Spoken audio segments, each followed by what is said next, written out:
Hi, I'm Brianna. And I'm Akira. And you're watching Dante's Boxing Nation.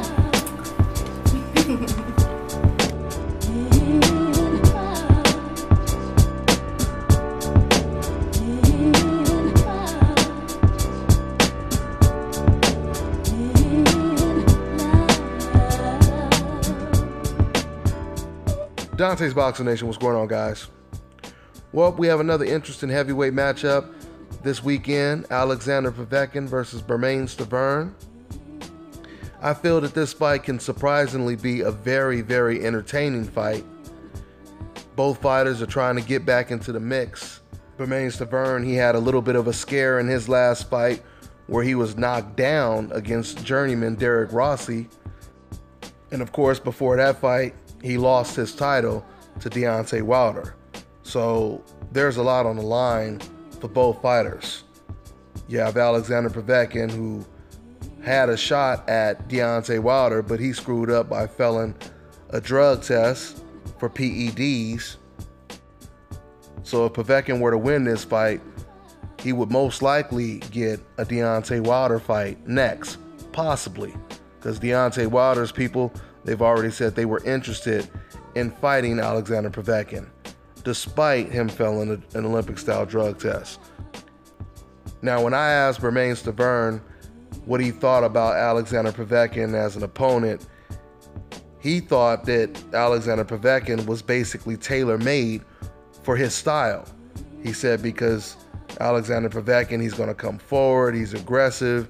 So with him saying that, he thinks that it's going to be, I won't say easy, but he just feels that Povetkin has the perfect style for him. I don't know if that's necessarily true, though, because Alexander Povetkin, even though he's an aggressive fighter, he does come equipped with intelligence. I'm not saying he's one of the slickest and smartest boxers out there, but we're talking about a gold medalist, Olympic gold medalist. So someone with an extensive amateur pedigree that can not only come forward, but he can box, he can counterpunch. So it'll be really interesting. It'll really be interesting to see how this fight goes down. But I truly believe that both fighters are going to be pushed. They're going to be pushed to the limit. The fact that Alexander Povetkin, he's looked fresher in his last fight compared to Povetkin-Stiverne. The fight is in Alexander Povetkin's backyard. It almost makes Povetkin-Stiverne somewhat of an underdog. So, we'll see what happens. Once again, we know that Alexander Povetkin, he stands in the center of the ring and he comes forward, but he's somewhat of a counterpuncher, aggressive type fighter, if that makes any sense. In other words, he likes to come forward, but he likes to set you up with traps when he does come forward. He likes to slip your jab, throw the right hand, and basically, like I said, just set you up with traps. So this will be a very interesting fight. Very, very interesting fight.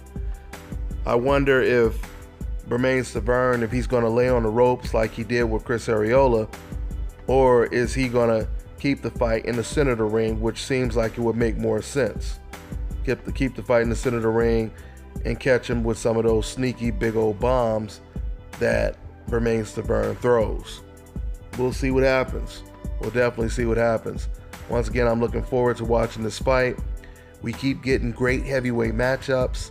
Last weekend, we had Joshua versus Molina. We had Joseph Parker versus Ruiz. And we had Derek Chisora versus Dylan White, which were all great fights, especially the Chisora versus White fight.